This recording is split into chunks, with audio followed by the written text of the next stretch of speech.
Mr. Speaker, government sat idly by while a multinational company tried and failed to break the union at DJ Composites. After almost 2 years locked out in a labour dispute, 2 years, Mr. Speaker, today the workers of DJ Composites have a new collective agreement, no thanks to this government, who refused to stand up for the workers of this province in their fight against a multinational corporation.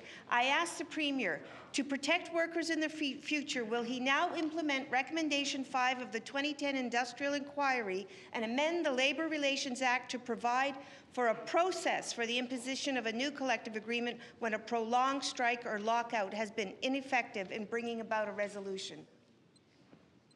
The Honourable the Premier. Thank you, Mr. Speaker. Well, for the leader of the third party, I would say no one stood idly by. There was a number of people that were involved in this in terms of mediation and so on. And Mr. Speaker, when the union reached out to me and others did as well, we got involved in this to try and bring the two parties together. There's, as the member would know opposite, that through a PMR that was done in this House of Assembly that I think you supported. There's work ongoing now, and actually in the future how we could prevent a long labour dispute such as this. And Mr. Speaker, we were involved, and I think if you speak to the workers and you speak to the union, I actually visited that line myself. I'm not sure if you were there or not. And I also did meet with the company themselves to get the two of them back to the table. They agreed to do so because there was an arbitration mechanism in their own agreement. The Honourable the Leader of the Third Party. Thank you very much, Mr. Speaker, but it was almost 2 years before the Premier did do that. In his 2010 Industrial Inquiry Commission, John Royal noted replacement workers aggravate and prolong labour disputes. I ask the Premier, will he now show he supports workers in this province by enacting legislation banning the use of temporary replacement workers during a strike or a lockout? The Honourable the Minister responsible for Advanced Education, Skills and Labour. Thank you, Mr. Speaker.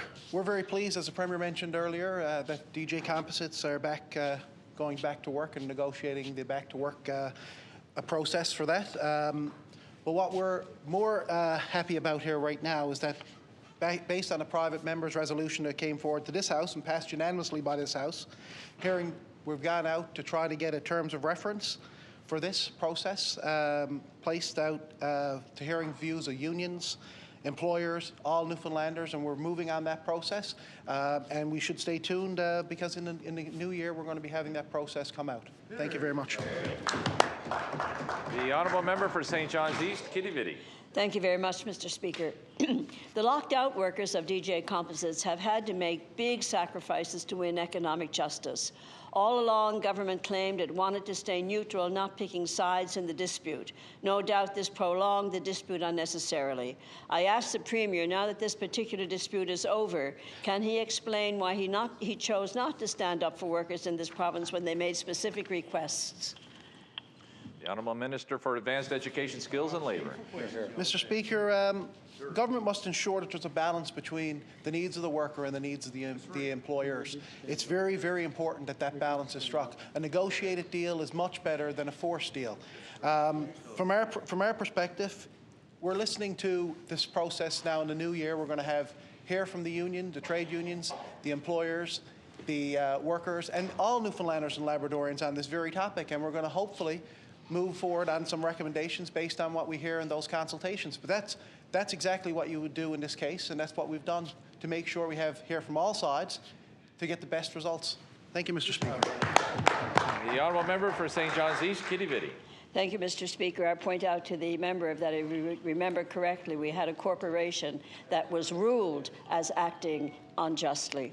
I ask the Premier, will he finally show workers in this province he is on their side and enact laws that protect them so no worker ever again has to suffer like these workers did? The Minister for Advanced Education, Skills and Labour.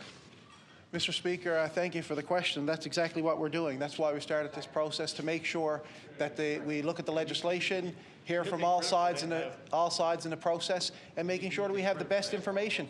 We have to have the best information in order to make the best decisions, and that's what we're doing in this government. That's what we've always done. That's what we're going to continue to do.